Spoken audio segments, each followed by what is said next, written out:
What's the craziest beer you drank? Have you had like a cricket gut beer or like?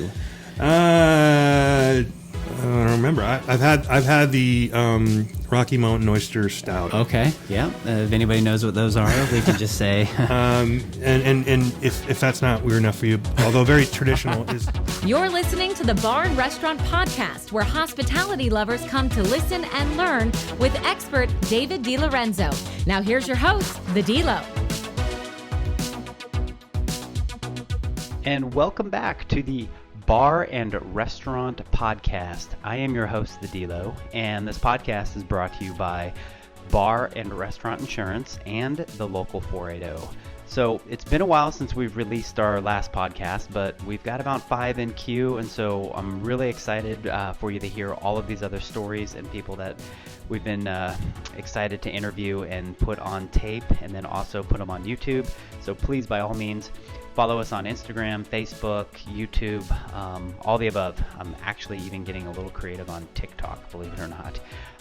So this podcast here is Rob Fullmer of the Arizona Craft Brewers Guild. He is the executive director, and we talk a little bit about his story and how he got started and found his love for beer, and then found his way into the Craft Brewers Guild. And he runs a great organization, and it's a wonderful story to talk about. We talk about his accomplishments as the executive director and a lot of the things that he's been doing, before, after, and during. So I'm excited to get this one going, and thanks for listening. And please, if you can, give us a 5-star, and we will be releasing some more here soon. So without further ado, here is the podcast with Rob Fullmer.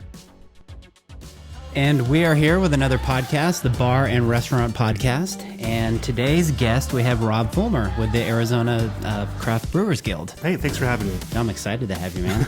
This is very cool. So we are inside your offices out here this is Tempe, right? Off of Southern? This is Tempe, yeah. Okay, so Tempe. And then Fate Brewery just got built right next door, right? Yeah, they have a restaurant. It's really killing it right now. Yeah. Apparently no one likes to make their own dinner in this place, because when I leave, someone is coming to take my spot. Oh, that's funny. Yeah, so it just shows you what, being placed in a good neighborhood does for you. Yeah, and how long have you been in this office?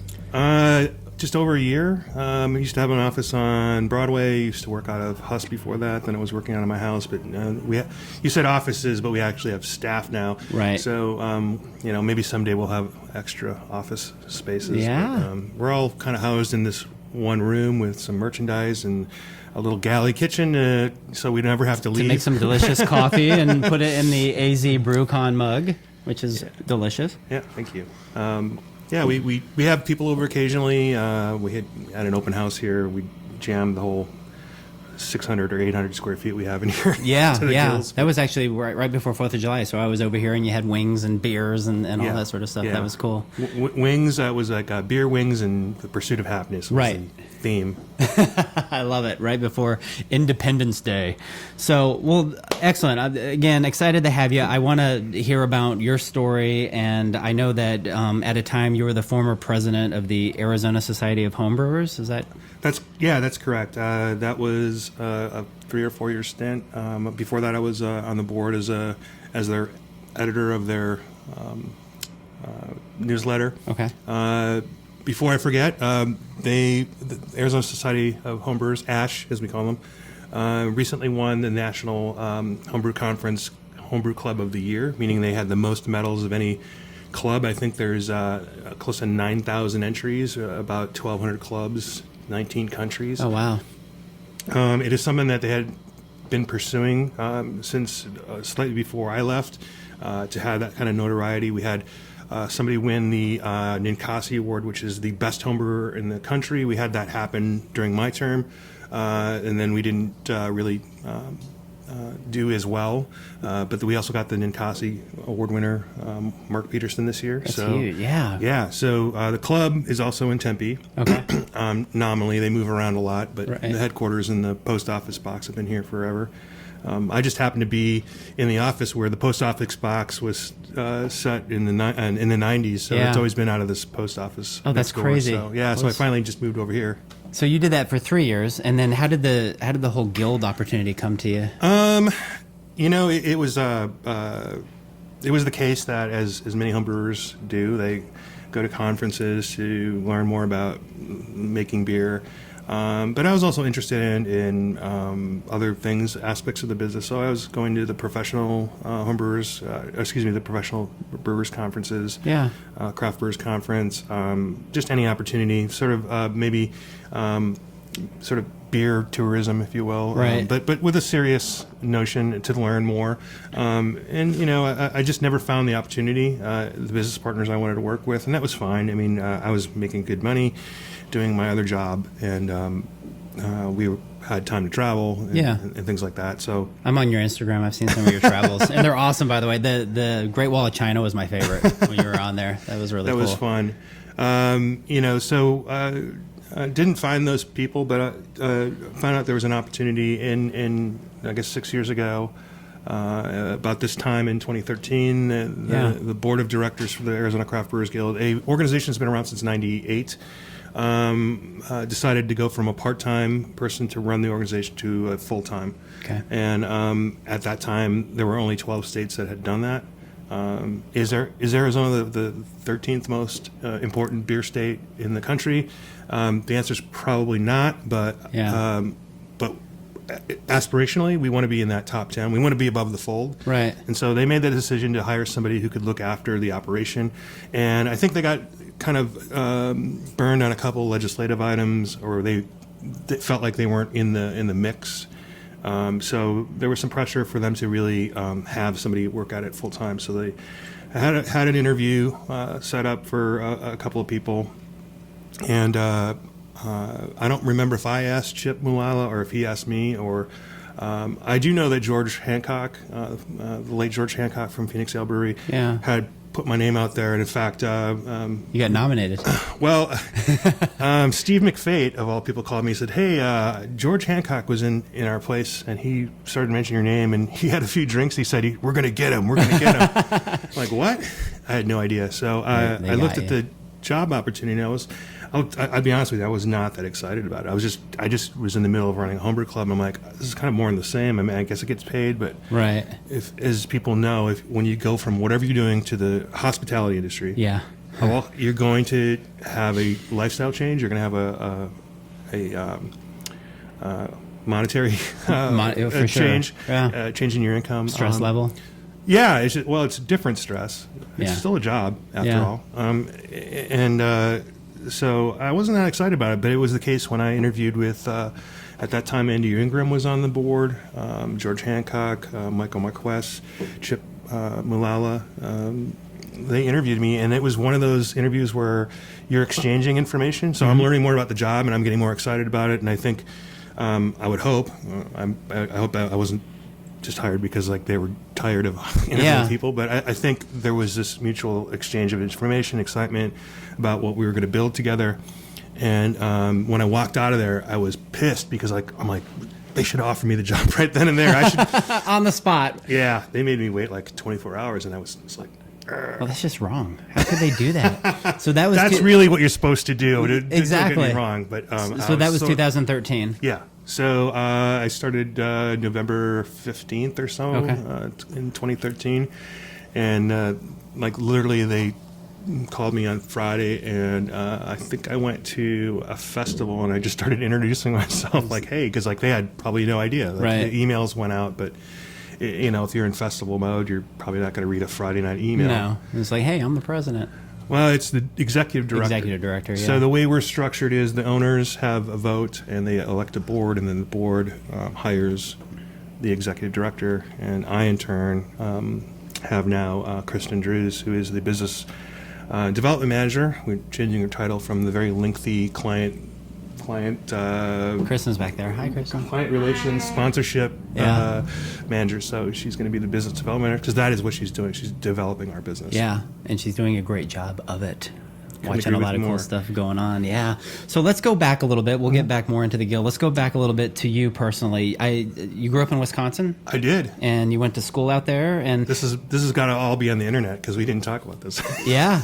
Yep. It absolutely is. I do a little bit of research. I'm not just kind of winging this thing. But yeah, so you grew up in Wisconsin. Yeah. And you as a kid, what were you like? Did you go play Star Wars figures? Were you brewing beer at 9 years old? I mean, what was Rob like? David, Star Wars wasn't even a movie until 1978. I was already 12 years old by then. I know. What a cool age to have discovered it. I was probably more shy than people would expect. Yeah. I think this job really sort of demands that you kind of have a different, I don't want to say personality, but you definitely have to be on your game differently right. When you're out in the public and you're representing a lot of people and a lot of businesses. So I was different. I literally posted a photo of me when I was like 8 years old. I had the Cowboy Western shirt and the Cowboy boots on. That's I'm awesome. like, yeah, my parents sent me off to some trip with my grandparents, and my brother and we had matching gunslinger outfits. So I'm like, yep, same. Yeah, So I still wear the Cowboy still shirts. Gunslinging. Yeah, I had also read that you were either looking to be a fireman or a cowboy or something like that as a kid. That's kind of the joke. Yeah. People say, why do you dress in cowboy shirts and right. all that stuff, and you have the big belt buckle and the hats, and I kind of want to look like Arizona, or what people right. want Arizona to look like. For sure. You have to be you have to stand out a little bit. You're representing the state. Which is not, again, what I used to be about. And so hopefully I can turn it into a conversation about all the things I represent. But people say you should dress in the position you want next. For sure. So, for sure. like, I'm not going to wear an astronaut suit. Yeah. Yeah. No, exactly. So, I might retire as a cowboy. Yeah. You never know. Well, at night, I go home and dress like Han Solo. And it's yet to happen. But I think when I go to Disneyland, I'll have that opportunity to fly the Falcon. So what did you study at the University of Wisconsin? I started... I finished my undergrad in psychology, okay. and decided I wanted to get into business. But really, the thread of all of this is wanting to help people. Yeah. And so I got into industrial and labor relations, which is really human resources for more industrial labor situations, okay. which was what Wisconsin was built on. Right. So of course I got that degree and moved somewhere where it mattered not. Right. Nothing. No. So so it's about helping people, and that's why when I was talking about the homebrew stuff and wanting to be a technical brewer.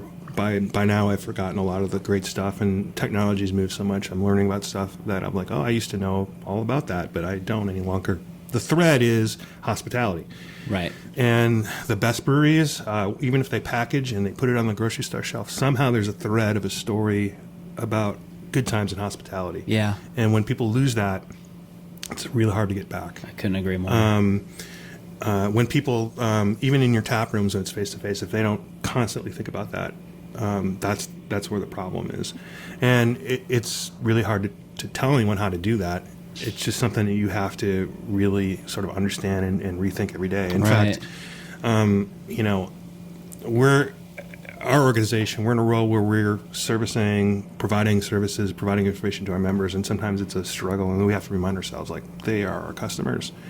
And even when you have information that you know is going to benefit them, I'm sure this happens in the insurance company all the time. business all the time. Yeah. Sometimes you got to let them marinate on it, or you got to let them make a mistake. Let them drink. It's like a horse to water. Let them drink when they're thirsty. So it can be kind of frustrating when you're really just trying to help people, and it doesn't come across that way because you're just really intense about getting stuff done. You've at least been able to take the psychology and aspects of what you did learn in school and who you are and bring it into the role that you service now. Yeah, I think I was just hearing most people are interested in psychology theories and stories because everyone is a psychologist. That's how you navigate through the world, is you try to understand people. Right. So we all have a little bit of a seed of it. I think I think the most valuable things I learned in college is figuring it out. Yeah, that's and having sometimes not a very set schedule and having to create it yourself. The people who don't do well don't really maybe have that skill or discipline. Yeah, to I would agree to that. To pull it together, and of course you want to coast as long as you can. You want to enjoy all the good times. For sure. At some point you have to really. You have to have a system with yourself on how to get things done. Right. And so there was that aspect of it. But, the other thing growing up in Wisconsin is we had big beer. We had Miller. We had the Pabst Brewery. I actually drank in the Pabst Brewery before they farmed it off to everywhere else. Yeah, and actually the last time I went to Milwaukee, I stayed in the Pabst Brewery. It's now a hotel. Oh, really? Okay. Yeah, it's cool. Does it smell like Pabst? Or? No, they've pretty much taken a lot of that stuff out, but they still have the big. They cut the mash tuns in half so you can see the top parts, and then you walk under the bottom parts. It's really cool. But big beer at that time. I mean, we knew people who worked at the brewery. That was the job. Right. Like, delivering beer. You got a nice uniform.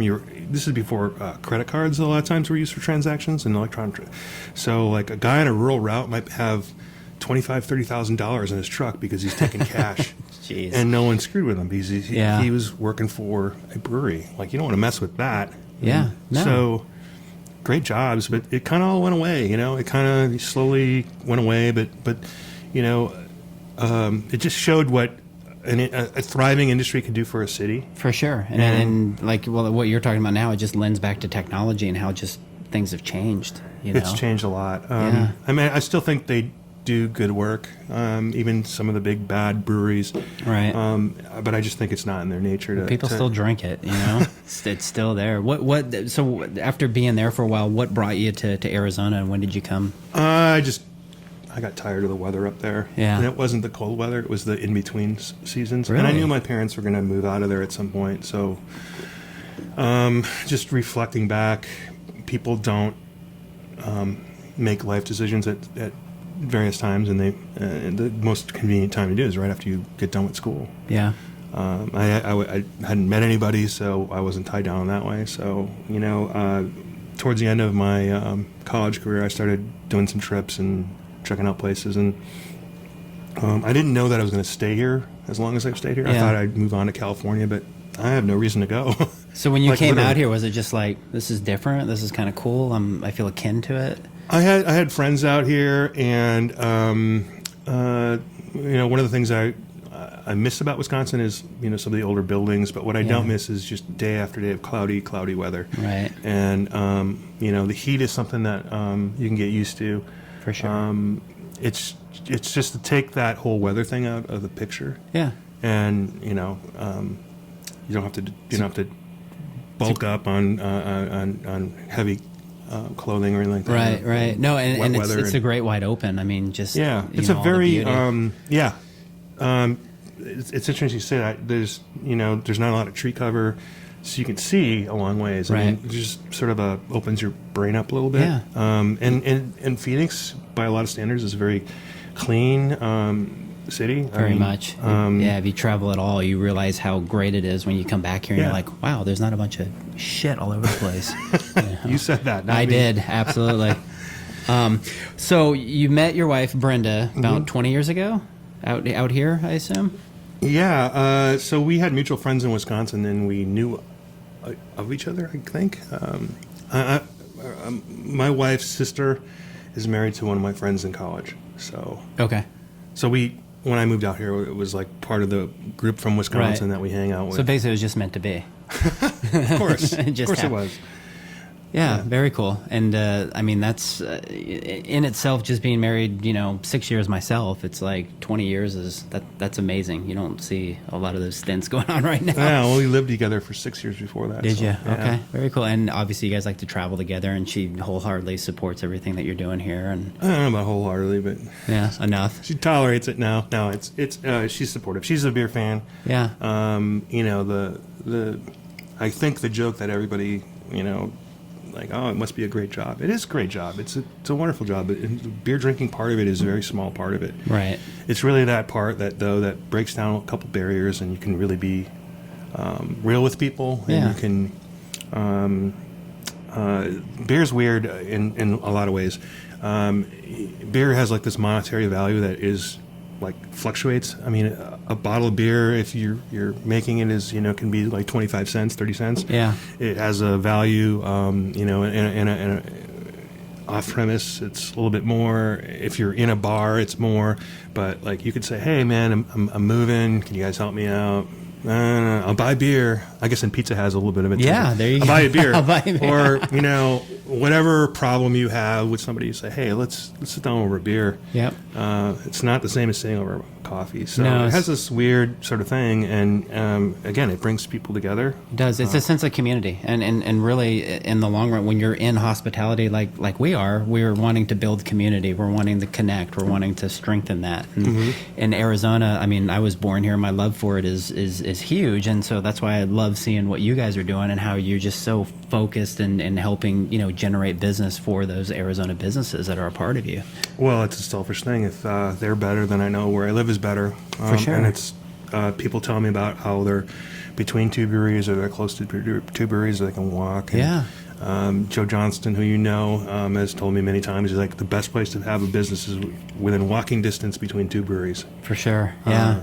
And your employees will have some place to go after work.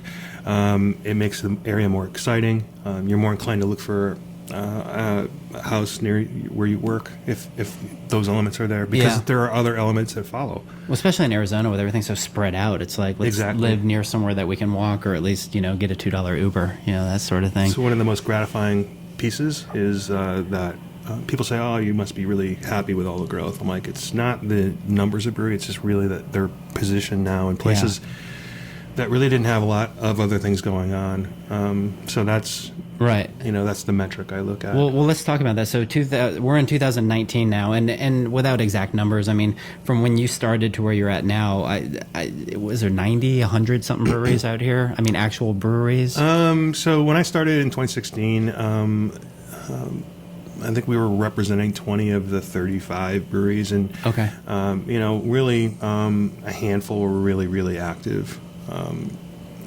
Right now, we have 96 or 98 independent business owners or business units. So it really depends on how you count this. So when I say that, like one would be Lumberyard, who also owns Beaver Street. Gotcha. So that's two breweries that actually have stainless steel that brew. So that you could count that as one or two, right? Right. You look at a place like Oso. They've got they have three breweries now with three restaurants. Yep. They have a distillery where you can get their beer. Does that count as a brewery? I don't know. They have an airport location. Does that count as a brewery? Right. Yeah. And we have a couple other situations where breweries will have another actual brewery, but no one is allowed on premise. So Santan has a production brewery. It's not open to the public. Right. So do you count that? It depends on who you're talking to. You don't count it as somewhere that someone can go, but it is. Yeah. They make a crap ton of beer there, so. Right, and I know your membership is pretty open in the sense that, I mean, as far as the tap houses go as well, they're more than welcome. And well, so the 98 or so are voting members because they own a Series 3 license. Basically, if they have stainless steel and they make beer, they're eligible to be members. There are some other hurdles too, but like we also have partners. Some of them are craft beer bars. Some of them are restaurants that are focused on craft beer. Yeah. Some are just places that we think are great places, and we hope that they would incorporate more Arizona beer into their situation. But there's no pressure to do so. No. Just the opportunity to work directly with us and to have another voice besides the sales rep they see, right, or the distributor rep they see. They have another place to ask questions, another resource to create programs and things like that. So we have those, and then we have anyone who provides a service to a brewery, which bar and restaurant insurance is included. The affiliates. Right. So it's really sort of building that community and that aspect of it. Yeah, and if you're an affiliate or somebody that has a business that's not necessarily a brewery or in the hospitality, but you want to support beer and you want to support a great organization, just give them your money. Like, seriously, you don't need to go to Chili's for one night and have a meal with your family. Just give them the money to be an affiliate and support really good local beer. I mean, it's amazing to me how a lot of people just don't do that. You know? And people are surprised when, a business that they recognize is like, oh, they're members of the Brewers Guild. I'm like, yeah, because we have a relationship and we've worked on programs together, and we are not so much for the Brewers Guild, but we are trying to expand the brand for things like Arizona Beer Week. I think we want to build an awareness that goes beyond just your beer drinkers. For sure. In the same way, like the Super Bowl, like there are people who know about the Super Bowl who support the Super Bowl but don't even watch it. There are those kinds of awareness things that we want to build, because a big chunk of our job is public policy. And I was going to get into that. Well, let's talk a little bit about, since you're on that track, the legislation and some of the. I know one of the biggest things was SB 1030. That was a huge victory for you. But what are some of the other key points of what you fight for and what you do and how you help the industry? First of all, it's just having someone watching after our interests, and mostly at the state level, and that's generally where most state guilds live and work. But as your state laws improve and as your relationships improve with legislators and policymakers and other industry players, that's less of a focus. You always have to be involved and knowledgeable into all the aspects of what the wine industry is doing and the liquor industry is doing, and we stay out of their issues. We support when it makes sense for us to do so when they ask.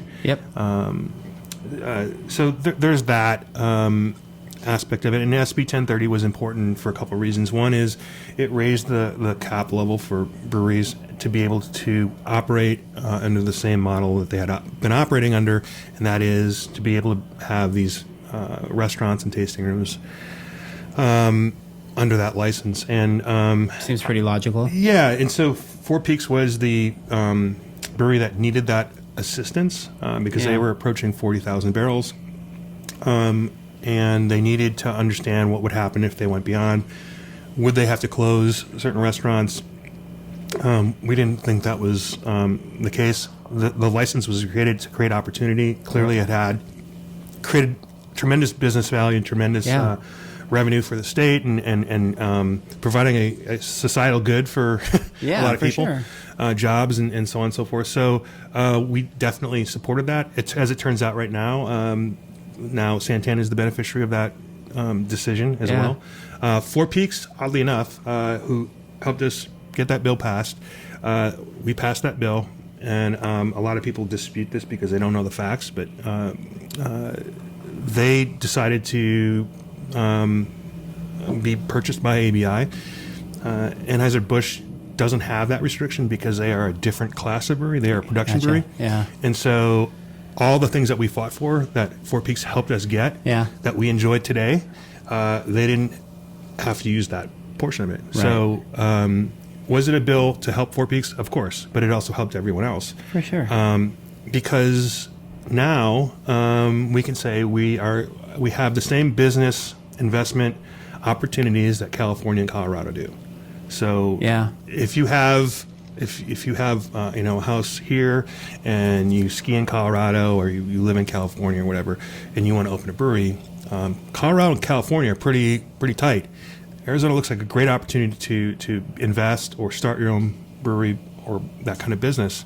And when we had a cap, no one likes to hear you can be this successful, but after that you can't. So now we have an equal playing field with those states. That's great. And so in addition to that, we slid in a clause where if you have a number 3 brewery, which almost all breweries here have, the only exceptions right now are Four Peaks, and Santan has a 1 and a 3. It's kind of a complicated situation. And those are license numbers for... Yeah. So all the breweries that most people know have this number 3 license. We have put into law that they can sell other breweries' beers with that number 3 license, or there's an equivalent if you're out of state. So a place like Belching Beaver, or any of the California, Colorado breweries you see that are kind of smaller. Yeah. They have a 2M, same license. So a brewery can sell their beer as long as they don't exceed 20% of their sales. Gotcha. So great things happen because of this. They can collaborate together. When they do a fundraiser, like we did for the Heroes 19 years ago, Prescott Brewing made it, but not a lot of the breweries could serve it because they didn't have the proper license. Under this law, they could serve it. The other aspect of it creates incentive to collaborate with each other. So we've seen a huge explosion of collaborations people throughout the love state. that. They do. And then finally, if you're opening a brewery, and we've seen this a lot, it takes a long time to get the back of the house, the brewery licensed federally with the state.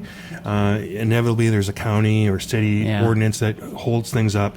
You can get the front of the house ready to go, operate, sell other people's beers, and put some money in your pocket while you're not just paying rent for an empty building. Yeah. So that's helped a lot of businesses get started up. There's a lot of businesses that I don't think would be open today if it wasn't for that law. No, that's all great stuff. And I've sat in even that.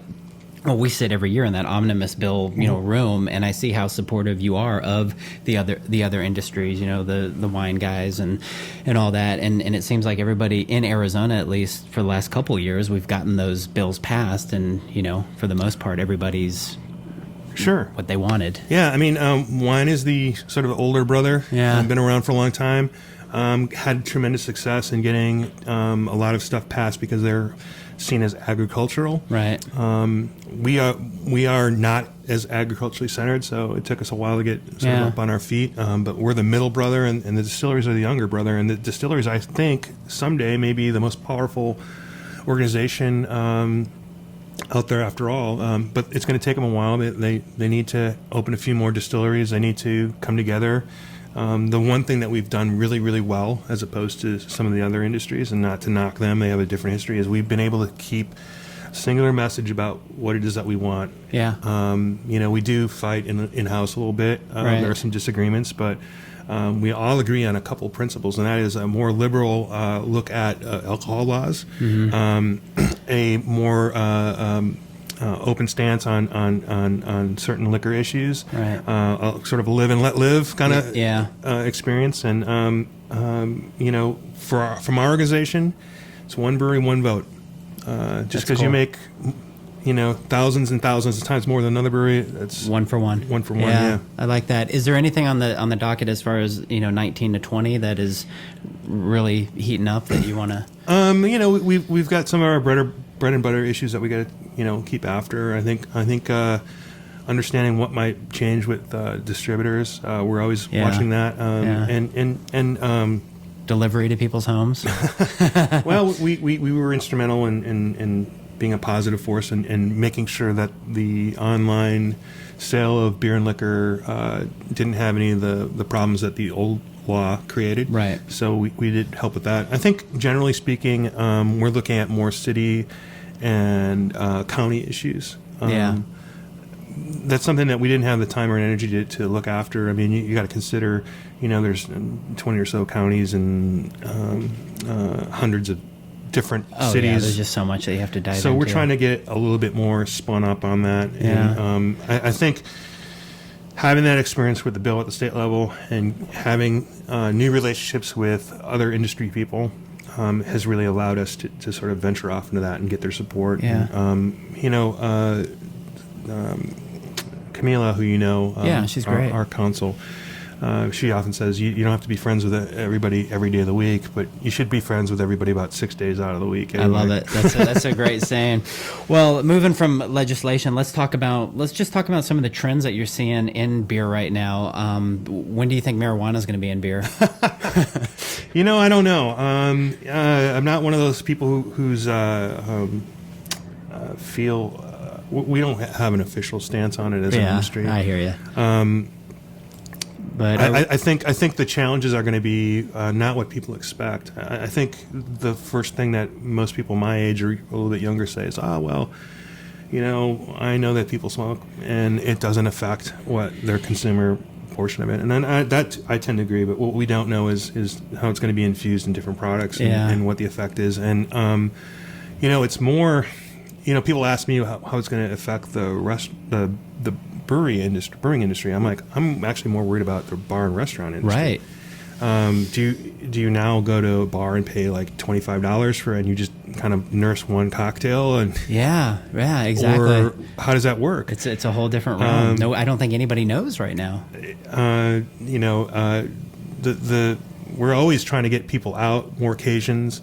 Yeah. Does this create more occasions or does it restrict the occasions? That's really the fundamental problem that.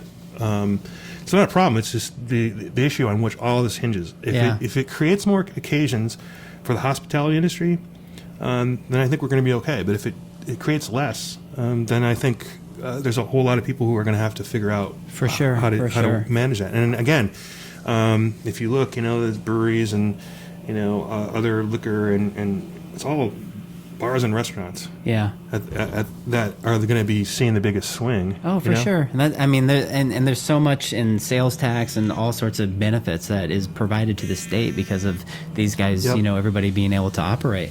So what I really love to see is the different cans that are out there. Like I love going into Whole Foods and seeing like Huss Brewing's creative, was it Moon Juice and, some of the other different cans or whatever. I think that's been a really cool, I don't want to say trend, but something that is more noticeable now. Sure. It's hard enough to keep up with 100 or so breweries or. Oh mate, is Santan Moon Juice? Did I mess that up? Okay, sorry. see, I corrected myself. It's 130 different locations, but consider a lot of these have 5 to 7 products that they got out there, and some of these. So I think about 25 of the 100 or so are in traditional distribution with a package that everyone understands as a can or a bottle, mostly cans. About 25 other breweries have this mobile canning situation where they're doing special releases and they're doing, 4 packs of 16, or they're doing 6 packs, and the artwork is just blowing up, and cool. it's breaking a lot of rules in terms of not having a consistent look, and right. It reminds me of thumbing through LPs, records for all. That's how right for all the people. now you go to Wandering Tortoise or Sleepy Will and you thumb through beers. Right. And you're like, I don't know. You're looking at the record like looks cool. Like wonder how it tastes. Maybe they'll put it on the record store. Totally. Or maybe they won't. Or so we're seeing that. We're seeing non-traditional can sizes, 19.2 and 24 ounce, 25 ounce. Which are for C-store, convenience stores. Yep. We're seeing a lot of craft beer for single, it's called single serving. It's a way for, it replaced the bomber, which is really weird. I guess format matters. The 22-ounce bomber, it's like, for a long time, death. That was, it was the way to sample beers, and then all of a sudden it kind of went away. And now we're going back to this with cans. Oh, that's so funny. So there's that trend. Hazy's obviously a trend, but to me, the underlying portion is getting more flavor out of traditional ingredients. Yeah. We definitely have. We have some construction still going on around us. We still have people, adding Oreo cookies to beers, and that's fine. It's fun, but I don't think that's going to be the thing that carries through. Obviously, But I think it is exploring the flavors and then going back and trying to get them out of traditional ingredients. And so, do you remember we went from West Coast IPAs to adding literal fruit juice to them to make them more juicy? What's the craziest beer you drank? Have you had a cricket gut beer or I don't remember. I've had the Rocky Mountain Oyster Stout. Okay, yeah. If anybody knows what those are, we can just say. And if that's not weird enough for you, although very traditional, is the Oyster Stout is actually a traditional. Really? Very, very traditional. Yeah. Ireland, famous for it, but also Japan. Okay. Japan has some interesting oyster stouts. But I think going back to, we went from West Coast to wanting more juicy flavors, so they added juice. Yeah. With the hazy beers, the way they're adding the hops, you're getting a lot of those expressions. So I think the trend is to getting more flavors. Just how do you go about doing it? So that's the thing that I think is going to survive if hazy goes out of fashion. Right. Is that idea of getting more flavors out. And for our festival, Real Wild and Woody, coming up. Thank you for segueing in that. So I do want you to talk about Yep. briefly all three of them, right? Yeah. That the guild puts on. So start with Real Wild and Woody. It's coming up at the end of July. At the Coasters, Phoenix yeah. Convention Center, first beer festival to be held in the Phoenix Convention Center in 30 years. We've done it for 5 years there, 1 year somewhere else. I think you're going to see hazy beers there in the context of in a cask, which is the real part of it. You're going to see them perhaps with a non-traditional yeast, which is the wild, and Woody you're going to see in barrel aged. So, I mean, to the point where I'm playing with the idea of calling it Real Wild, Woody, and Juicy next year. We'll see that. We want people to experience these different kinds of beers, and we want to showcase them in downtown Phoenix. Yeah. And we're big believers in when you take you strengthen the most important center of metro and commerce, that everyone does better. It's light rail friendly. We kind of haven't talked about that in a while. Light rail was kind of at risk due to some political shenanigans, in my opinion. I want it to be here to stay because it is a benefit to a lot of folks, and so we put all of our stuff to the extent we can on light rail. Yeah, where they can get going and stuff. So, so by the time this airs, Real Wild will be over, but it is coming back next year. So keep that in mind. So what's the next festival after that? Well, we're looking at some partnerships. We do partnership with Salt River Fields called Bottles, Barrels, and Brews. That's something that we just partner with. It's not something that we create. Yeah. There's going to be a water challenge using polished recycled water. Okay. AKA wastewater. Through the city of Scottsdale as part of their canal convergence in November.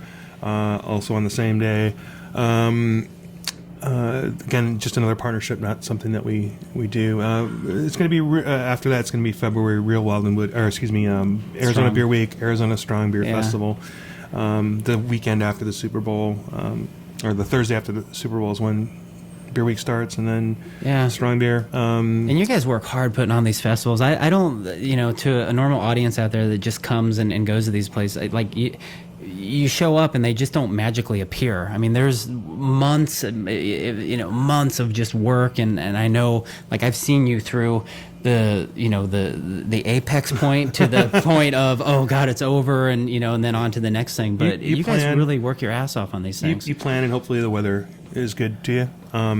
Literally a couple degrees either way can make a huge difference. It makes a huge difference. We had a cold year this year, and it presented different problems and stuff we didn't expect. And it's just when you have roughly 10,000 people wanting to have a good time or just get their job done.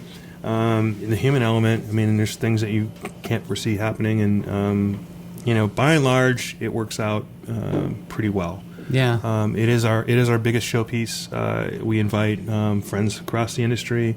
Many breweries have debuted beers or themselves. We've had top brewery personalities from all over the country attend at various points. Our beer week, follows San Francisco Beer Week, so it makes sense for a lot of people to come out for that. Sure. Yeah.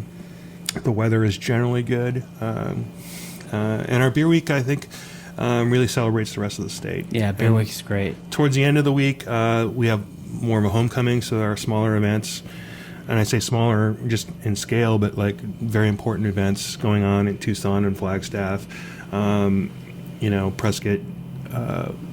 Just a celebration of the local area. For sure. Yeah, you guys are all over. And I do like the part that, you are working with the Restaurant Association to do more stuff. You're working more with Local First. I mean, you guys are all really connecting to, again, create that community and do some awesome stuff. So, right. Are there any breweries that are not part of you guys? There are a few. I just wanted to make sure, though, that we are looking at a... go for it. In Tucson, we have a long-standing festival called Baja Beer Festival. That's right. We're going to add a second one in fall. Right on. Tucson love. Yeah, so Tucson, it has 21 breweries. It certainly deserves 2 for sure festivals a year. Yeah. The first one we had is a small Arizona only. Yeah. Second will be more of an open invitational. Okay. Because I think those are the most successful across many metrics. It gets more excitement. It cements our relationship with the people that we work with that aren't Arizona breweries, and so we have that, and we I forgot to mention September 7th this year, and hopefully moving forward we have something called Jamboree, which is 3 or 4 bands in the Fort Tuthill Pepsi Auditorium, with about 20 Arizona breweries. So it should be more of a casual experience. The focus isn't necessarily beer; it's just having a good time. Last hurrah of the summer kind of thing. Perfect. So, I love it. You got some really cool stuff planned. So I'm sorry, your question about... Well, I was just like, I'm like who isn't a part of this? That's a brewery, and obviously not naming names. It's not a big deal. I just like, yeah, I mean, why? There in this industry, there are people who want to go their own way. Yeah. And, this is part of the frustration that when I tell you, like, I could spend a lot of time going and convincing them that this is the right thing for them to do. The flip side of a business trade organization is you have to create competition. Yeah. So sometimes some of my breweries say, hey, try, but don't try so hard. Right. If they're not understanding the value, then walk away. So there's a few of those, and that's going to happen in any industry. I think we represent 95 to 98% of the breweries in Arizona. Well, there's a few small ones that we haven't gotten around to because I used to be able to say I can do a face-to-face with every brewery at least once a year. With 100 breweries, that's 2 a week. It would be really tough. It's a lot of driving. No, that's great. You're doing amazing stuff here. I absolutely love it. We've, become friends over the last, I want to say going on 3 to 4 years now, which is really cool. And you are a very shy person. I finally have been able to crack that shell with him last year, which has been great because you're really cool. And I love what you're doing. I'm going to throw just a couple rapid fire questions at you to end the podcast. Nothing to be nervous about. All right. But I know from my media training that I don't have to answer them rapid fire. No, you don't have to, but I think you will. So, okay. Are you more prone to run 3 miles or swim 3 miles? Oh, run. Yeah, I wish I got back into that. I used to run marathons. I probably ran 3 or 4. Yeah. I used to like half marathons more though. Okay. Well, but then I I'm gonna have had you an join. injury and I stopped, and it's really hard to. I just got Aaron Chamberlain out for his first 4-mile race this last weekend, so I'm putting together a race. I'm gonna get you guys all out there. We'll do a 3-mile race. It's not a race. Oh, okay, a run walk, right? Sort of thing. It's an athletic event of hospitality. Not even athletic, but go ahead. So, okay, Netflix or the movie theater? I've been doing more Netflix lately. But I know my wife likes the theater. Yeah. And I for a while I just was not going at all, but I keep it open now. Okay. If I'm going to talk the talk about more occasions than getting out and supporting local businesses, I probably should. Yeah, and probably a movie theater that serves beer, right? Yeah, there's a few of them now. Yeah. So, Alamo, and there's a brewery called Flicks that brews. Yeah, right there in Chandler. That's awesome. Perfect. How many beers a week do you average? If I'm being a good boy, 1 or 2 a day. Okay. Yeah. What do I tell my doctor? Right. I tell him what I do. Yeah, exactly. The problem is on average we're, it's about that, but there's conferences and it goes up a little bit. Well, we'll get the running in and it'll all level out. Van Halen or the Grateful Dead? My wife is a Deadhead, and she knows I do not like the Dead. But I'm not necessarily a huge Van Halen fan. Okay. Well, then give me an in between. Right now in your stereo, what's cranking? I've been listening to more singer-songwriter stuff. Like, this is not what I grew up with. I mean, I was rock and roll and funk AC/DC and stuff, and we're in the tribute to the BrewCon. So, like, literally, like Glenn Campbell. Yeah, there you go. And he had a cowboy belt. Yeah, Tom Waits. And stuff like that. That's all good stuff, man. Yeah, all good stuff. Europe or Canada? I love Europe. Yeah. Yeah. If I go to Canada, the most fun I had in Canada was Montreal, which is more European, Right. and Vancouver, which is more Asian, I guess. Yeah. Well, I guess Montreal's like French, right? Yeah. And all that. Guitar or drums? If you were going to play an instrument. Guitar, Yeah. but I'm actually taking ukulele lessons now. Really? So, yeah. Oh, you can be like Eddie Vedder. Have the ukulele songs. All right. And then last question. What do you prefer, the sideburns or the full beard? I don't know yet. I don't know yet. It's the only thing I know is at some point I'm going to shave everything off and Yeah. start over. It looks amazing. Like when I walked in the other day and I just saw this full, thing, I was like, dude, that's awesome. It's getting to the point where it's starting to be its own thing. Yeah. Yeah. But I don't want it to get out of control. Food and I Yeah. had the same thing. I had a goatee down here at one time. Did you? And hair to match when I worked for Warner Brothers. It was crazy. I'll have to show you my pictures. Everybody's like, is that Jesus or Charles Manson? I can figure out. Well, no, that's great. So for the listening and viewing audience, where can they find you? What's Our organization is under Choose AZ Brews. Yep. I think if you put in Arizona beer in Google, you'll find a lot of our stuff. Real Wild Woody, Arizona Shrine Beer Festival, Arizona Beer Week, Cool. Baja Beer Festival. Just Arizona beer. You're going to find the Guild, but really, you're going to find the breweries that we are here to you support. represent? And you guys are obviously active on Instagram and Facebook and all that stuff. Yeah, as well. I mean, to the extent we can. I mean, most of the breweries do a great job with that. Yeah. And, we try to stitch things together occasionally. But Cool. Rob, thanks for joining us today. And if you're listening, please, by all means, subscribe to the podcast. We've got some other amazing podcasts coming up. Give us a 5-star. I'd be really appreciative. And also check out the local 480 on Instagram and Facebook. And don't take stars away because I was on the show. right, no, yeah, actually add stars. We should get 6 stars because this was a lot of fun. And Bar and Restaurant Insurance is the sponsor of the podcast, and we're excited to be a part of it as well. So thank you.